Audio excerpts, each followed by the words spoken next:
Era un día lluvioso cuando mi hijo me echó de su casa. No una lluvia suave, no. Aquella lluvia calaba en los huesos, aquella que te hacía sentir diminuta, olvidada como si el mundo te hubiera dado la espalda. Estaba de pie en el umbral con una sola maleta en la mano. Mis dedos apretaban el asa con tal fuerza que los nudillos se pusieron blancos. Detrás de mí la puerta principal se cerró con un clic. No hubo despedida, ni abrazo, ni siquiera una mirada. Solo silencio. Esa fue su manera de agradecerme todo lo que había hecho por él. Respiré hondo, pero antes de que pudiera hacerlo bien, una tos me sacudió el pecho áspera profunda. Me incliné ligeramente apoyándome en el pasamanos, rezando para que nadie me viera desmoronarme. Él dijo que necesitaba espacio, pero yo sabía lo que eso significaba. Ya no era su madre, solo era una molestia. Las ruedas de mi maleta se atascaban en el escalón de cemento roto y desgastado. La tiré con fuerza y el ruido del golpe contra el suelo resonó en la quietud de la lluvia. 1, 2, 3 pasos hacia abajo. La lluvia seguía cayendo. Nadie salió a detenerme, ni él, ni su novia. Ni siquiera los vecinos miraron en mi dirección. Estaba sola otra vez. Y sin embargo, en lo profundo de mi ser, algo había cambiado. Ese día, cuando pisé la calle con el agua empapando mis zapatos y la rabia ardiendo en mi pecho, hice una promesa silenciosa. ¿Crees que has ganado, Ethan? ¿Crees que esto es el final? Oh, no, querido. Esto es solo el principio. Retrocede 25 años. No llovía solo una luz de techo parpadeando en un apartamento diminuto, que siempre olía a paredes mojadas y arroz hervido. Yo tenía 22 años sosteniendo a Ethan por primera vez entre mis brazos. Sus deditos pequeños se enroscaban alrededor de los míos, como si supiera que yo era todo lo que tenía, y él era todo lo que me quedaba. Su padre se fue antes de que Ethan pudiera tomar su primer aliento. Dijo que no estaba preparado para ser padre. Se marchó y nunca miró atrás. Yo no lo perseguí. Miré a mi hijo y me hice una promesa. Nunca sentirás que no eres querido ni por un solo segundo. Le puse el nombre de Ethan porque significaba fuerte, aunque en ese entonces no me di cuenta de que esa fuerza tendría que venir de mí primero. Trabajaba el turno de la mañana fregando pasillos de la escuela. Luego me cambiaba a un uniforme de poliéster para servir mesas en un restaurante hasta la medianoche. Doble turno. Triple turno cuando subía el alquiler. Algunas noches llegaba a casa con ampollas en los pies y lágrimas que no dejaba caer hasta que Ethan se quedaba dormido. Me sentaba en nuestro viejo sofá de segunda mano con los muelles pinchándome la espalda, observando cómo dormía en una cuna que encontré en una venta de garaje. Y susurraba: algún día, cariño. Algún día tendrás todo lo que yo nunca tuve. No salía de fiesta. Mientras otras chicas de mi edad perseguían sueños, yo perseguía facturas atrasadas y descuentos en el supermercado. Y no me importaba, porque cada vez que Ethan sonreía, cada vez que corría, comía hacia mí gritando «¡Mamá!», era como ganar la lotería. Aún recuerdo su primer teatro escolar. Ahorré durante 2 semanas solo para comprarle un disfraz. Era un árbol, un pequeño árbol tambaleante con hojas de cartón. Pero para mí, él era todo el bosque. La gente solía decirme que estaba desperdiciando mi juventud. Pero no sabían que este niño pequeño era mi juventud, mi propósito, mi latido. Todo lo que hacía, cada moratón en mi mano cada noche que me acostaba con hambre, era por él. Si hubiera sabido cómo terminaría todo, ¿lo habría hecho diferente? No, porque el amor de una madre no se trata del retorno, se trata de la promesa. y yo cumplí la mía. Me llevó 15 años. 15 años de manos quemadas, espalda dolorida y noches en las que dormía con un ojo abierto, solo para asegurarme de que estábamos a salvo. Y entonces, un día lo logré. Estuve frente a una casa pequeña y destartalada al borde del pueblo. La pintura se estaba despegando. El jardín estaba descontrolado y una persiana colgaba torcida como si ya hubiera perdido la esperanza hace mucho tiempo. Pero yo veía potencial. Yo veía hogar. Recuerdo cómo sostenía las llaves en la palma de mi mano como si fueran de oro. «Tenemos una casa, Ethan», susurré la voz temblorosa. «Una real. Ya no más caseros, ya no más mudanzas. Esta es nuestra». Tenía 12 años. Saltaba de un lado a otro abrazándome gritando: «Tenemos una casa, tenemos una casa», como si fuera Navidad. Pintamos las paredes juntos. Bueno, yo pintaba mientras él hacía un desastre. Puso más pintura azul en el suelo que en la pared, pero no me importó. Nos reíamos, poníamos música, creábamos recuerdos. Aquella casa vieja era pequeña con 2 habitaciones suelos que crujían sin lavavajillas, pero estaba llena de amor. Y cuando firmé los papeles, puse la casa a mi nombre por si acaso.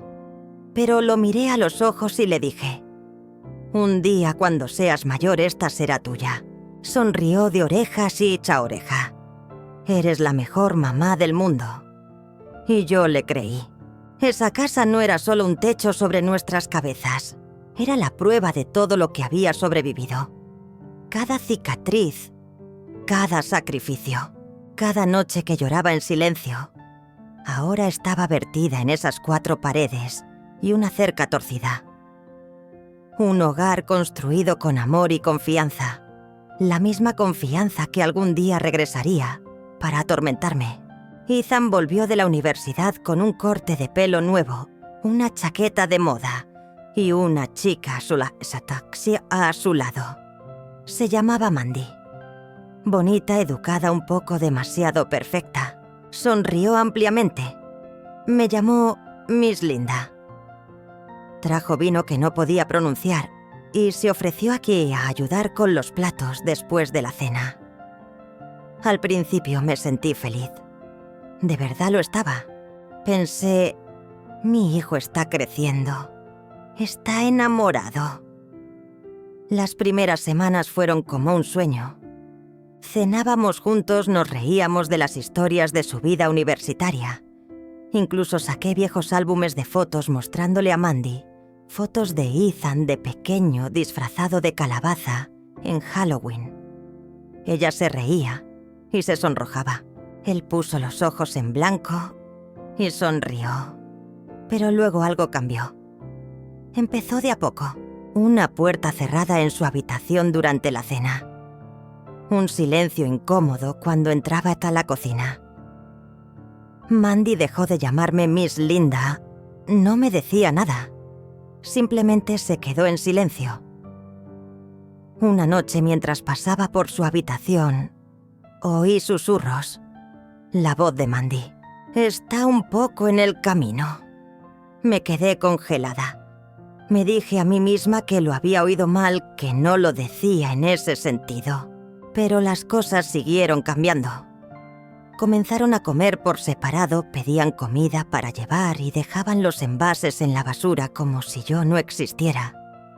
Dejaron de decirme buenos días, de desearme buenas noches, de decirme cualquier cosa. Yo preparaba la cena y ponía 3 platos. Solo uno se usaba, el mío. A veces los oía riendo en la sala, pero en cuanto entraba la risa se detenía. La televisión seguía encendida, pero el ambiente se volvía frío. Un día entré en la cocina y encontré una nota en la nevera. «No muevas los armarios. A Mandy le gusta de cierta manera mi cocina, mi casa». Sonreí educadamente cuando estaban cerca. Me repetía que estaba exagerando, pero en lo más profundo comencé a sentirlo. El calor de mi propia casa se desvanecía reemplazado por cáscaras de huevo sobre las que tenía que caminar. En una casa que había construido con mis propias manos. Ya no era el centro del mundo de Ethan, ya no formaba parte de él. Era una sombra, una molestia, una figura silenciosa que rondaba los rincones de su perfecta y pequeña vida. Y lo peor de todo, ni siquiera se dio cuenta de que yo estaba desapareciendo. Todo comenzó con una tos. Nada dramático, solo un cosquilleo en la garganta de vez en cuando. Lo achacaba al clima, al polvo, tal vez al estrés, pero la tos no se fue. Se hizo más profunda, más ruidosa, más enojada. Después vino el cansancio. Me despertaba agotada. Estaba de pie demasiado rato y mis rodillas cedían. Las escaleras se convirtieron en montañas.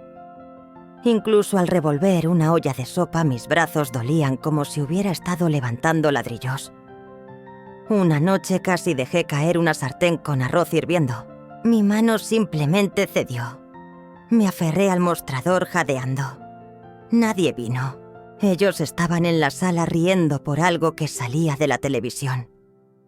Al día siguiente fui al médico. Tras las pruebas me sentó y habló despacio como si no pudiera manejar la verdad. Tienes enfermedad pulmonar crónica. Necesitas descansar. Medicación y en ideal apoyo. Apoyo. Sonreí amargamente. Volví a casa con una bolsa de recetas que apenas podía costear y una carpeta llena de instrucciones que apenas podía leer debido al mareo. Esperé que Ethan me preguntara cómo había ido. No lo hizo. Esa noche durante la cena, bueno, lo que yo llamaba cena, ya que era solo yo en la mesa, me aclaré la garganta y dije: el doctor dice que debo tomarme las cosas con más calma por un tiempo. Ethan levantó la vista de su teléfono. Bailey, fue todo lo que dijo. Vale. Mandy levantó una ceja. Para mí pareces bien. Tal vez sea solo cosa de la edad. La miré sin entender. Ella sonrió, pero no era una sonrisa amable. Era esa sonrisa fina y condescendiente que uno recibe cuando ya han decidido que tu dolor no es real. En las semanas siguientes intenté desacelerar el paso. Lo intenté de verdad. Pero aún había que hacer la colada, limpiar el baño, cocinar, barrer, mantener la casa funcionando. Así que seguí empujándome hasta que mi cuerpo dejó de aguantar. Una tarde me desplomé en la cocina, un mareo brutal. Me aferré al fregadero justo a tiempo. Mi visión se nubló. El pecho me quemaba. Grité por Ethan. Nada. Grité más fuerte esta vez. Ethan. La puerta de arriba se cerró. Me quedé allí con las manos temblando, con el corazón roto. No solo estaba enferma, estaba invisible. Más tarde escuché a Mandy decir: si no puede manejar lo básico, tal vez no debería estar aquí. Ethan no dijo nada. No me defendió, solo guardó silencio. Y en ese silencio me sentí más enferma que nunca. Era una tarde de domingo. Acababa de terminar de doblar la última de su ropa. Sí, su ropa. Incluso estando enferma, incluso débil. Aún así intentaba mantener la casa unida. Mi pecho me dolía por la tos de toda la mañana, pero lo ignoré como siempre. Entonces Ethan me llamó desde la sala. «Mamá, ¿podemos hablar?» Entré secándome las manos con una toalla. Mandy ya estaba sentada, las piernas cruzadas, sus uñas recién pintadas, sus ojos clavados en mí, como si estuviera a punto de recibir un veredicto. Ethan no me miraba. Se sentó, aclaró su garganta. «Mamá, Mandy y yo hemos estado hablando». Un escalofrío recorrió mi espalda. Sentía que el espacio se me escurría entre los dedos. Ya no quedaba suficiente. Y con tu condición, Todo se había vuelto más difícil. Parpadeé sin comprender. ¿Qué estás diciendo? Finalmente levantó la vista. Sus ojos vacíos, su voz monótona. No podemos seguir cuidándote. El cuarto giró a mi alrededor. Me aferré al respaldo de una silla para no caer. ¿Qué me estás echando? Antes de que pudiera responder, Mandy intervino con su voz dulce pero venenosa. No es personal, ya te apañarás. Eres lista, ¿verdad? Me quedé mirando a los dos, a mi hijo y a su novia, el niño que crié con rodillas raspadas y noches en vela.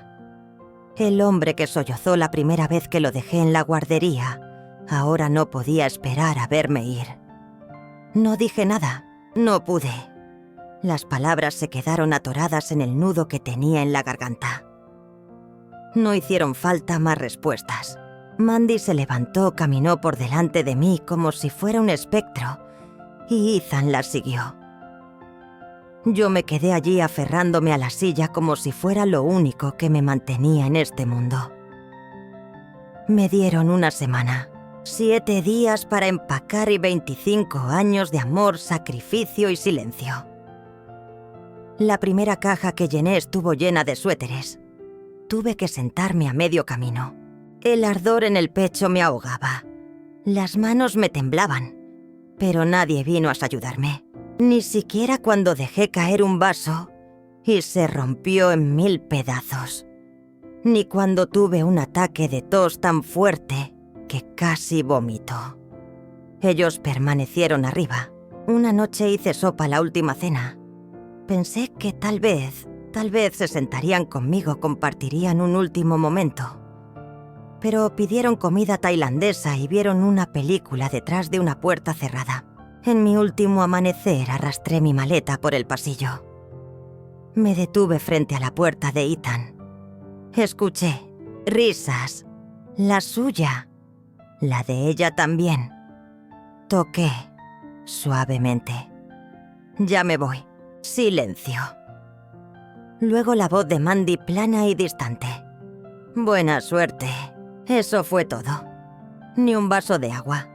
Ni un abrazo de despedida, ni una lágrima. Abrí la puerta principal. El viento era frío. El cielo estaba gris. Eché un último vistazo al salón, el que una vez llené con globos de cumpleaños y cuentos a la hora de dormir. Ahora solo quedaban paredes. Paredes que ya no me recordaban. Al salir arrastrando mi maleta sobre el umbral, me repetí algo que todavía no lograba creer por completo. No has terminado. No estás rota. Ellos pudieron haber cerrado la puerta, pero esto no es el final. Y en algún rincón profundo de ese corazón vacío mío, una chispa se encendió. Pasé la primera noche en el sofá de mi amiga Carla. Su apartamento era pequeño, desordenado. Olía a canela y velas viejas, pero estaba cálido. Y lo más importante, era amable. No hizo preguntas. Solo preparó té, me dio una manta y me dejó llorar. A la mañana siguiente abrí la maleta que apenas había preparado. Todo dentro parecía ajeno ahora. Mi ropa, mi cepillo de dientes, mi vida. Al fondo, bajo un suéter enrollado, estaba un folder manila desgastado. Lo saqué con las manos temblorosas. Lo abrí despacio. Dentro, la escritura de la casa. Me quedé mirando el papel, las letras negras y gruesas, que me miraban como una verdad olvidada. Propietaria, Linda M. Carter. Sin cofirmante, sin copropiedad, sin transferencia. Solo yo. Él nunca preguntó. Susurré. Ni siquiera se molestó en comprobarlo. Casi podía oír la voz de Ethan en mi cabeza, tan seguro de sí mismo, tan dueño de todo. Necesitamos espacio. No podemos cuidarte. Espacio. Era mi casa. Yo pagué cada hipoteca, pinté cada pared, Fregué cada azulejo hasta que mis manos sangraron. Él solo se mudó y asumió. Pensó que la amabilidad era debilidad. Olvidó que fui yo quien construyó esa casa. Apreté con más fuerza el título de propiedad, un calor lento comenzando a florecer en mi pecho. No era rabia. No había vuelto a sentir lo que era estar erguida. Había pasado tantos años doblándome por ese hijo que había olvidado lo que era estar firme. Esa tarde me vestí, me arreglé el cabello y caminé hasta un despacho de abogados a 2 calles del edificio de Carla. La recepcionista levantó la mirada. ¿En qué puedo ayudarle hoy? Coloqué la carpeta sobre el mostrador como si fuera un arma. Quisiera presentar una demanda de desalojo. Ella parpadeó. «Desalojo de mi hijo», respondí tan tranquila como el hielo, «y de su acompañante». Cuando el abogado me llamó para entrar, ya tenía todo el plan claro en mi mente. No se trataba de venganza. Era sobre recordarles quién era yo y a quién nunca debieron subestimar. No era una mujer enferma y desvalida a la que pudieran echar a un lado. Era la propietaria de esa casa y estaba lista para recuperarla. Exactamente una semana después, a las 8:03 am, un golpe resonó en la puerta de mi antigua casa. Ethan la abrió, el cabello despeinado y los ojos aún nublados por el sueño. Mandy estaba detrás de él con una bata tomando café, claramente molesta por la interrupción. En el porche estaba un sheriff uniformado alto y de rostro imperturbable. Sostenía un sobre blanco con guantes. «¿Es usted Ethan Carter?» Ethan asintió lentamente. «Sí, le han entregado estos papeles. Tiene 30 días para desocupar la propiedad». Mandy parpadeó. «Perdón, ¿vacaciones qué?» Ethan rasgó el sobre escaneando los papeles como si intentara leer a través del agua. Su rostro se palideció. «¿Qué es esto?» «Tiene que ser un error. Esta es mi casa. El sheriff no se inmutó. La propiedad es de Linda M. Carter. Ella ha solicitado el desalojo. Y fue entonces cuando salí de detrás de los setos. Tranquila, serena, vestida con el mismo abrigo que llevaba el día que me echó de su vida». La mandíbula de Ethan cayó. «Mamá». Mis ojos se encontraron con los suyos, firmes sin parpadear. «No, Ethan, nunca fue tu casa. Siempre fue mía». El silencio devoró el porche. Mandy dio un paso adelante, la cara enrojecida. «Esto es ridículo. No pueden aparecer y echarnos como si fuéramos intrusos». Incliné la cabeza. «Bueno, legalmente lo son», dijo mientras se volvía hacia Ethan furiosa. «Te dije que lo consiguieras por escrito. Te lo dije». Luego entró dando un portazo. Un minuto después salió con su bolso, las llaves y sin la menor intención de quedarse. «No voy a quedarme en una casa que le pertenece a tu madre. Arregla tu vida, Ethan».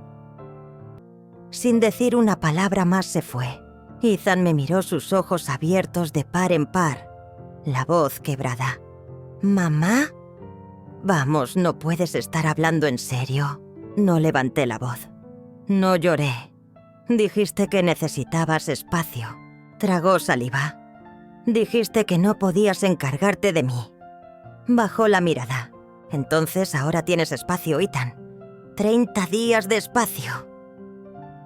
El sheriff le entregó una segunda copia y se marchó, dejándonos allí en ese porche tan familiar. Le lancé una última mirada y a mi hijo, no con ira, no con odio, con claridad. «Te di todo. Y cuando yo solo necesitaba un poco, tú no me diste nada». Entonces me di vuelta, bajé las escaleras, desde donde él solía verme marchar. Pero esta vez No estaba rota, no estaba tosiendo, no estaba suplicando quedarme. Esta vez me alejaba, poseyendo cada paso. La casa ya no es mía para vivir, pero todavía la poseo. Ahora la alquilo a una pareja tranquila con una niña pequeña y un huerto. Pagan puntualmente. Sonríen al verme. Me dicen gracias. Me mudé al campo a una pequeña cabaña junto al lago. Nada lujoso. Una habitación, pisos crujientes, sabes que me despiertan al amanecer. Pero es tranquilo. Y por primera vez en años duermo toda la noche. No hay puertas que se cierran de golpe ni pasos apresurados por el piso de arriba. No hay susurros detrás de las paredes, solo el viento moviendo las ramas de los árboles y el agua rozando suavemente el muelle. Mis mañanas las paso caminando junto al lago con una bufanda cálida sobre los hombros. Mis pulmones aún se resienten algunos días, pero aquí respiro con más facilidad. Comencé a hacer voluntariado en un refugio local para mujeres. Les enseño a las madres solteras a gestionar su dinero, a luchar por lo que es suyo, a sobrevivir cuando el amor se apaga. Les digo la verdad, que la maternidad no es un sacrificio perpetuo, que darlo todo no significa renunciar a uno mismo. Esas fronteras también son una forma de amor. A veces veo el rostro de Ethan en esas mujeres. No es él exactamente, pero sí versiones de él. Jóvenes criados por madres que les dieron el mundo y les enseñaron a nunca dar las gracias. Pero ya no pienso en él. Ethan intentó contactarme una vez, enviarme un mensaje. Espero que estés bien. Lo leí. No respondí. No por odio, sino porque hay puertas que, una vez cerradas, no necesitan abrirse de nuevo. Le di a mi hijo todo lo que pude, pero finalmente me di a mí misma algo mucho más valioso: paz. Y la paz no tiene precio. Por las noches me siento en el porche, taza de té en mano, observando cómo el sol se derrite en el lago. El mundo está en silencio. Mi alma también lo está. Tal vez una vez perdí mi hogar. Tal vez a mi hijo también. Pero encontré algo mejor. A veces hay que perderlo todo para darte cuenta de lo que realmente posees. Y en mi caso, fue mi fuerza.